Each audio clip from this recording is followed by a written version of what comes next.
Hoy estamos con Fernanda Yupet, CEO de Crypto Market. Hola, ¿qué tal, Fernanda? ¿Cómo estamos? Muy bien, Fernando, gracias por la invitación. Eres la CEO de Crypto Market, que es un exchange que está en pleno crecimiento ahora, sobre todo en Sudamérica, ¿no?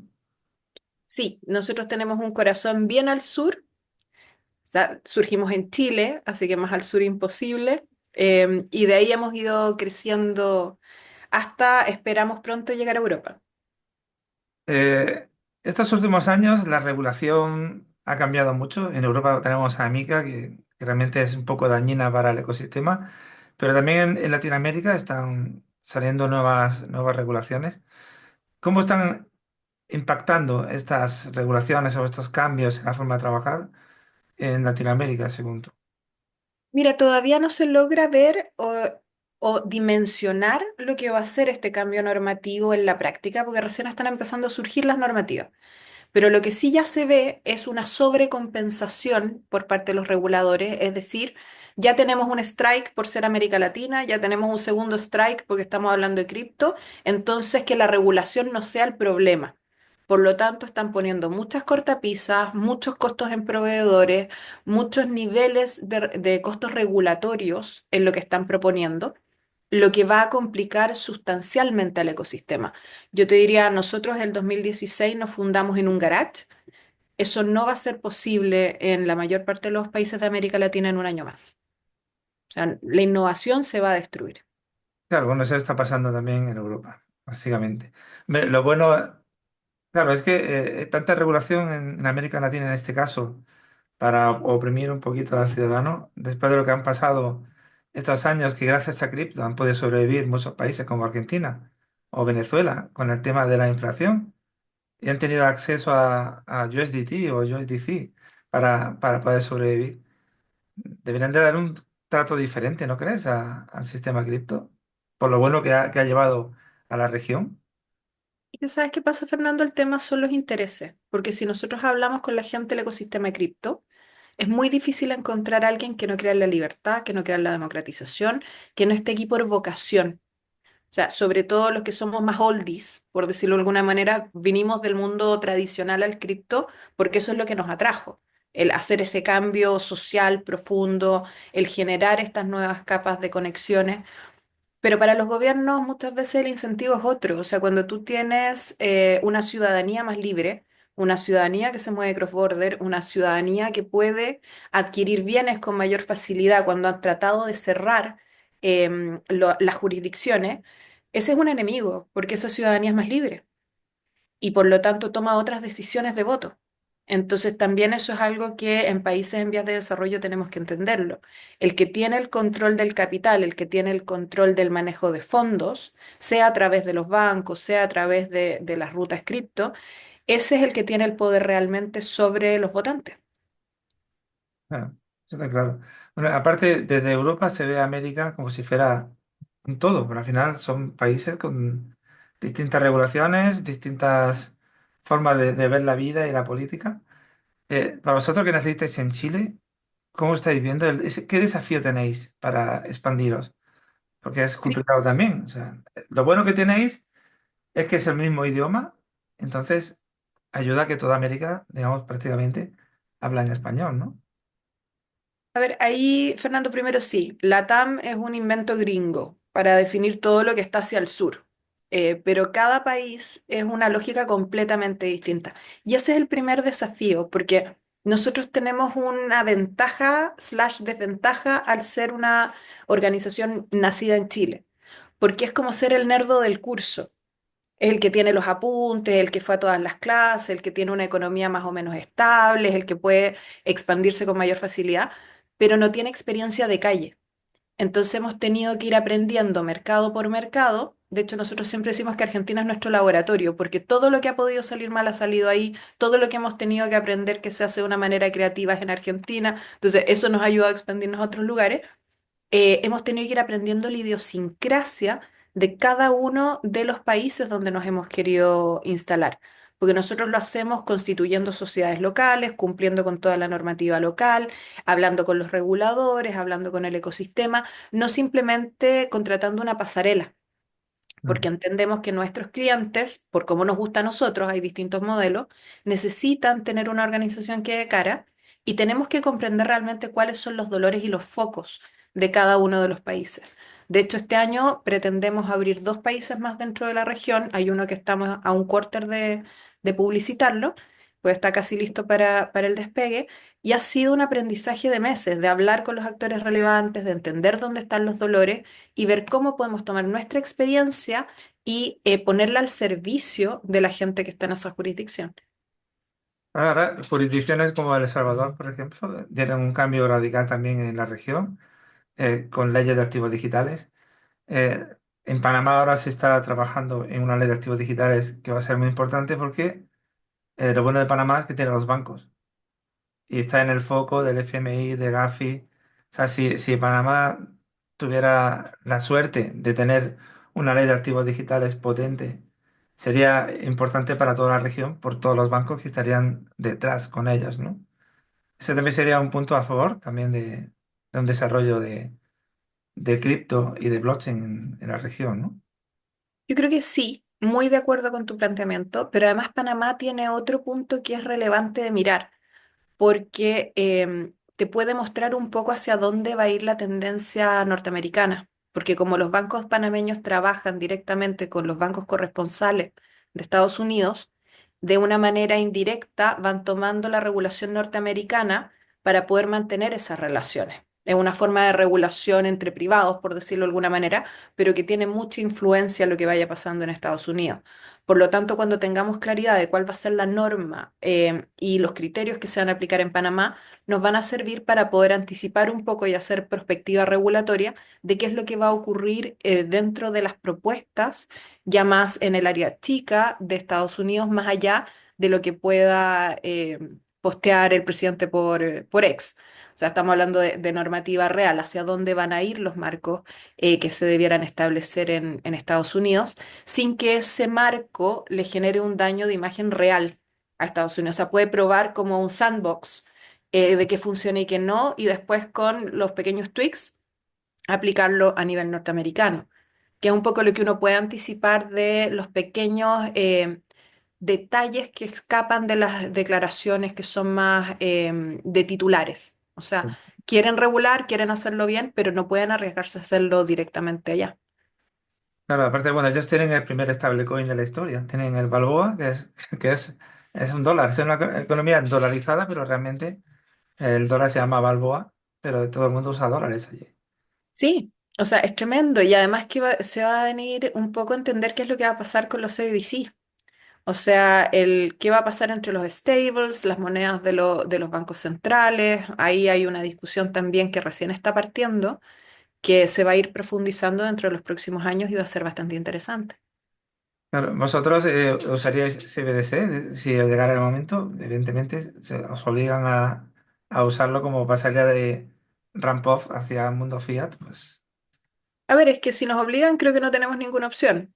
O sea, nosotros cumplimos las normas de los países donde estamos, pero creo que entrar en esa línea es un negocio distinto. Creo que las personas que estamos en el mundo cripto, por convicción, no vamos a irnos a monedas estables de bancos centrales. Vamos a seguir usando stable, vamos a seguir usando protocolos privados, porque por algo llegamos acá, por algo salimos del SWIFT. O sea, si Ujú. quisimos salir del sistema tradicional monitoreado, no necesariamente es porque haya algo que ocultar, sino que simplemente quieres mantener esa opción de una mayor privacidad o de trabajar cross-border desde otra perspectiva. Creo que los que van a ser atraídos por la profundidad de monedas de bancos centrales van a ser más actores tradicionales que no se han atrevido a entrar al mundo cripto, exportadores, importadores, financieras más de old school. Esos son los que van a ir partiendo más con este respaldo de bancos centrales, salvo que sea obligatorio, pero en un 100%. Pero no lo veo como el mismo mercado moviéndose hacia estos instrumentos. Creo que es la creación de un nuevo espacio de mercado. Sí, aparte, bueno, Ripple, con Ripple Ledger, está usando Visa B2B, por ejemplo, en América Latina. Está moviendo miles de millones al mes en cripto a través de bancos que dicen que no trabajan con cripto, pero están trabajando con Ripple. Entonces, es un poco. extraño, ¿no? Que cara al público te vendan una cosa, pero luego al final están usando cripto a unos niveles espectaculares por las ventajas que tiene el mundo cripto, ¿no? De rapidez, trazabilidad, transparencia. Que eso Swift no te lo da porque Swift es una mensajería. Solo dice, este banco me debe tanto y tal, pero el dinero no se mueve. Con Ripple sí. No, y además que tú ves de repente que los directores no tienen claridad de lo que están haciendo sus equipos. O sea, a mí me tocó hace un año y medio atrás en una recepción en UK estar con uno de los directores de JP Morgan. No, perdón, de BlackRock. Y me decía, no, no, no, cuando nos presentamos me dice, América Latina Cripto, yo no invierto en eso. Le dije, bueno, perfecto, ¿cómo está usted? ¿Qué es lo que hace? ¿A qué se dedica? ¿Juega golf? O sea, no quiero que invierta en mí. Y empezamos a conversar. Y a las 2 semanas su equipo publicó que iban a invertir en ETF. Entonces, el caballero no tenía idea lo que estaba haciendo su mesa de negocios, probablemente porque era un sentimiento muy genuino. Estuvimos hablando de cuáles eran los riesgos reales, los que no, un poco evangelizando, porque nos toca misiones, pero también eso pasa, o sea, las partes financieras de que pueden tomar definiciones las toman y no necesariamente pasan esas preguntas por directorio. Y el directorio se entera por la prensa. Claro, y a veces la prensa no se entera tampoco de lo que está pasando. Y ahí Y nadie supo, vieron el revenue nomás, o sea, tuvieron acceso a ver las utilidades y no se preguntaron ni por qué era. claro, se pasa. Aquí en Europa, por ejemplo, es que malvivimos eso a diario, de todos los medios de comunicación habitualmente, en televisión sobre todo. Hay comentaristas que son expertos en todo, pero que no saben lo suficiente, no me dice que no saben nada, no saben lo suficiente para tener una formación real, ¿no? Entonces, al final, crean un sentimiento al ciudadano de que cripto, Bitcoin, blockchain, todo es malo porque no hay un gobierno detrás, ¿no? Cuando lo bueno precisamente es eso, que si hay una regulación que protege al usuario, es suficiente que el usuario haga lo que quiera con esa protección, pero que no tiene que tener al padre encima todo el día regañándole o diciéndole lo que tiene que hacer, ¿no? Y además, si el padre diera buen ejemplo, Claro. Porque luego porque gasta el dinero en cosas que no tiene que gastar, ¿no? sí, o sea, y al final te pasa en un orden de cosas, cuando tú realmente quieres tener un camino de opciones, porque no es que acá estemos hablando de que hay una sola voz dentro del ecosistema de blockchain. La verdad es que estés, disculpando lo técnico del concepto, pero este es un sistema polifónico. O sea, que tenemos múltiples voces, es un coro en que cada uno desde su tono va aportando una cierta propuesta. Entonces hay un espacio para cada uno. Si a ti te gustan los protocolos descentralizados, tienes claro qué puedes hacer. Si a ti te gustan los gobiernos con partidos democratizantes, te vas a Polkadot. Si es que, o sea, en el fondo tienes muchas alternativas. Y lo mismo dentro de los exchanges. O sea, si tú eres libertario 100%, todos sabemos que Binance ha sido un icono en eso. Si nosotros queremos ser más nerdos, tenemos Coinsbase, por ejemplo, que ha demostrado ser muy by the book. Entonces, tú tienes todo un amplio rango donde las personas pueden elegir a nivel global dónde se sienten cómodas. ¿Quién me representa? ¿Qué tipo de protocolo es lo que estoy buscando? Tanto a nivel de inversiones como a nivel de activos digitales. Eso nos complica cuando vemos un gobierno que de un lado o del otro, que puede que tengan razón, quiere imponer una sola postura. Porque al final del día eso no es lo que quiere el ciudadano. El ciudadano quiere poder ser él mismo dentro de su espacio. Y es lo que venimos buscando hace milenios. Entonces, es interesante ver la lógica más desde un punto de vista sociológico del ecosistema. Cómo se unen personas de distintas jurisdicciones que tienen un único sueño común y que a veces ni siquiera es un sueño consciente, sino que para ellos está en el mundo onírico. Es el principio que los mueve y que nunca se dieron cuenta que era su gasolina. Acá en el mundo cripto tú tienes múltiples tipos de gasolina y puedes ir eligiendo el que más te acomoda. Claro, lo bueno del mundo cripto es que si tienes formación, aunque sea un poquito, saber dónde vas a invertir tu dinero, sabes que tienes un riesgo. Pero es que, por ejemplo, te obligan a decir las inversiones en bolsa son peligrosas porque puedes perder tu dinero, pero en cambio Si esa inversión es para algo del Estado, no te lo ponen. Por ejemplo, aquí la Lotería Nacional, distintas loterías de todo tipo, ahí tú cuando metes, aunque sean $5, al día siguiente has perdido $5, porque normalmente no te toca. ¿Eh? Pero nadie te dice, puede provocar ludopatía, el que te digan, te pueden tocar 17 millones de euros invirtiendo un euro. Pero aunque sea eso, estás perdiendo un euro, multiplicado por los millones de usuarios. Pero nadie De acuerdo. enseña el mundo financiero, cómo invertir correctamente y esas cosas. ¿Por qué? Porque es el Estado el que está recibiendo ese dinero directamente, ¿no? No, o lo que pasa con los fondos de pensiones. O sea, ¿por qué no hay una libertad para que a lo menos un porcentaje, esto nos pasa mucho en América Latina, a lo menos un porcentaje de tu fondo de pensiones lo puedas colocar donde a ti te parezca que la rentabilidad es razonable de acuerdo a tu apetito de riesgo? O sea, nosotros al final terminamos escogiendo, en Chile tenemos algunas opciones, pero terminamos escogiendo un sistema que está completamente mapeado, en que los mismos de siempre toman definiciones para colocar esas inversiones en los mismos lugares de siempre, donde la rentabilidad no es necesariamente alta, las comisiones se cobran en todos los casos, y ese es un buen ejemplo el que tenemos en Chile, porque hay otros países donde el Estado lo toma y sepa Dios en qué lo gasta. Entonces, al final, si pudiéramos tener un porcentaje más libre para poder realizar nuestros propios fondos de inversiones, podríamos también ir tomando estas nuevas tecnologías, ver protocolos de bajo riesgo, pero de alta rentabilidad en el tiempo, y dormir más tranquilos pensando en la vejez. Eso tampoco es algo que se toca. Claro, pero es que no se toca ni siquiera desde el colegio. O sea, yo creo que debería enseñarse economía, aunque sea doméstica, a los estudiantes, para que tengan un poco de conocimiento, al menos, de qué hacer con su dinero, con su vida, con sus inversiones, con todo. Un poquito, más o menos, para que sepan que el dinero sale de algún sitio y va a un sitio. O sea, igualmente que eso, que te permitan, aunque sea un 10% de invertirlo libremente, a tu libre albedrío. Pero es que incluso, de nuevo, aquí en España tenemos los fondos de pensiones, luego al final llegan incluso a estar penalizados por invertir fuera del sistema de pensiones del Estado. ¿Sí? Pero Entonces, volvemos al mismo punto del inicio. ¿Cuántos gobiernos quieren ciudadanos educados? Pues el ciudadano educado es un ciudadano molesto, es un ciudadano difícil, es un ciudadano exigente, porque claro. tiene un mayor estándar. Entonces es mucho más difícil de manejar, que al final es como se ha ido embruteciendo a los jóvenes para que no puedan ir avanzando en el tiempo en sus propias ideas. Y con padres que están trabajando más horas de las que correspondería para poder mantener el estilo de vida, tampoco pueden hacer mucho por incentivar a las criaturas.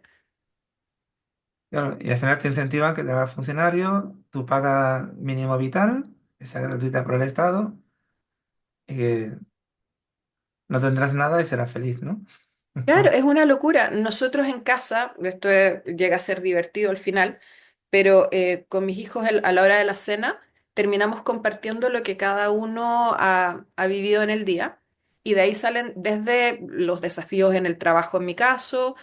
Mi hijo mayor es abogado regulatorio, la de 12 bueno, pues está en el colegio, pero ella también opina, y de repente tú te das cuenta que cuando han estado sometidos a este tipo de discusiones, de cuál es la mejor estrategia y qué es lo que podríamos hacer y cómo lo harías tú para, desde abrir un mercado que te diga cualquier cosa, te dan opiniones que son maravillosas y que te resuelven problemas, porque la forma de pensar que les fuiste inculcando es distinta, es inusual. O sea, no necesitan saber tanto si son niños, pero van construyendo una lógica argumental que es interesante. Pero ¿cuántos padres se lo pueden permitir? Claro, entonces la gente joven no está intoxicada todavía con convivencias y experiencias. Directamente ven la teoría y un poco de práctica. Entonces pueden tener una imaginación más amplia de opciones y soluciones. Claro, porque en el fondo, desde el sistema educacional los meten en la caja. Pero si tú en casa les desconstruyes la caja todos los días, tienen una lógica muy diversa y muy rica para tomar definiciones, lo que les permiten estas lógicas de espacio. Entender que los activos digitales quizás son mucho mejores que los fiat para infinidad de cosas porque tienes todas las opciones fiat más un rango gigante de alternativas para explorar y que todos los días van creando nuevas opciones. Entonces es interesante el cómo se enfoca, cómo se trabaja.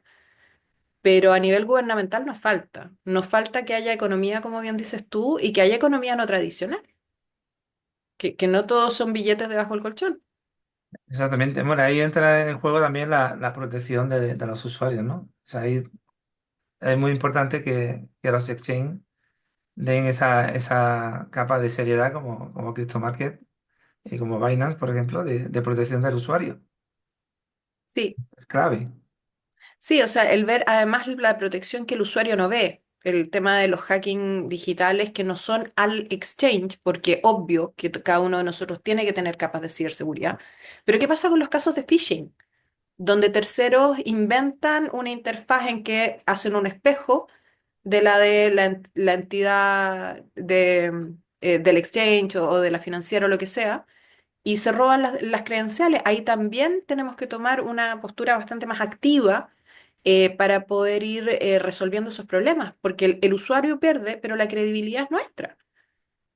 ¿No? Entonces hay mucho que hacer. De hecho, nosotros estamos en este minuto en un proceso, con dos procesos abiertos contra Google por haber habilitado a delincuentes publicitar nuestra imagen sin nuestra autorización para esto mismo. Claro, que eso pasa encima ahora con la IA más todavía, ¿no? O sea que, Mucho más. Pero también los grandes actores se lo llevan gratis, como decimos en Chile. O sea, ¿en qué punto, y eso es algo que nos ha llamado la atención, Google no autoriza a las entidades cripto a hacer publicidad? ¿En qué punto delincuentes pueden hacer publicidad con nuestro logo? Y no solo el nuestro, sino que de varios competidores, porque uno ve que todas esas publicidades pagadas sabe que no es el competidor porque tienen las mismas restricciones. Entonces, en el fondo, ¿por qué no revisan cuando tienen que revisar? Bueno, porque es más fácil el cobrar el importe de publicidad y decir el contenido no es responsabilidad mía. Y eso no es así, porque generan un riesgo y generan un daño. Entonces también ahí vamos a lo de la autorregulación de un principio. Si tú estás creando una actividad nueva, te tienes que hacer responsable y dar cara de lo que estás creando. Y eso es algo que los exchange lo hemos hecho desde hace más de una década. No necesitábamos que viniera el regulador a decirnos A, B, C y Z. Muchas cosas ya estaban implementadas porque las buenas prácticas son las que quedan como costumbre. O sea, tú no haces las cosas mal a propósito. Tú vas aprendiendo y vas mejorando. Entonces, también ahí hay todo un tema que se deja un poquito de lado y no se muestra. claro, vosotros como exchange tenéis un rol casi como de educador, de profesor financiero de vuestros propios clientes, ¿no? Con el cliente, con el regulador, con el que nos toque, dependiendo del día, pero sí, es algo que tenemos que hacer. Y también creo que algo que es particular de nuestro ADN, nosotros nos metemos en peleas difíciles. O sea, hace 2 años decidimos dar la lucha de la inclusión de género dentro del exchange, sobre todo en puestos de liderazgo, pero no desde una postura política, sino que porque en el mundo cripto hay espacio para todos. Nosotros tenemos horarios flexibles, nosotros trabajamos por meta, el ecosistema fintech es así. Por lo tanto, el visibilizar que esas oportunidades existen, dándole libertad a personas de que puedan optar a estos empleos, también es algo que hay que mostrarlo. El entender que el techo de cristal no tiene la misma altura acá que en el mundo tradicional financiero, es muchísimo más alto y puede que pronto ya ni exista. Eso también es una responsabilidad nuestra el mostrárselo al público para que las chicas que lo ven hoy día vean que estas son posiciones que pueden tener y que pueden hacerlo mucho mejor de las que vinimos antes. Claro, yo estoy viendo que ya hay más mujeres en el ecosistema. Yo he estado haciendo eventos desde 2017 en Europa y al principio costaba encontrar mujeres, pero ya últimamente pasamos del 30 al 40% de participación femenina. Que eso, para ser el mundo cripto, blockchain y tecnológico, es bastante complicado. Y no me refiero a directora de marketing, que es lo habitual, o era habitual hasta hace poco, sino ya son CEOs o son mujeres con un gran nivel de profesionalidad, ¿no? En todos los aspectos. Y que eso es interesante también el mostrarlo, o sea, el cómo vamos generando capas distintas, pero de educación, como bien dices tú. El demostrar que corporativamente se puede hacer algo distinto, que las estrategias pueden ser distintas, que podemos colaborar con los reguladores, que podemos hablar con los usuarios y mejorar los sistemas, que nosotros no estamos compitiendo, que eso también es interesante. El ecosistema fintech compite poco, colabora mucho. Claro, es que es Entonces, muy somos un importante. animal muy distinto. Sí, sí.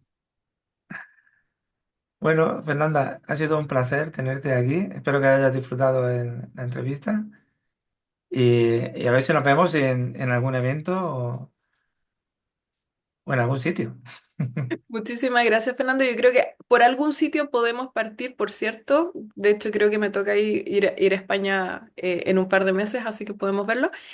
Gracias por la invitación y realmente un agradable conversación.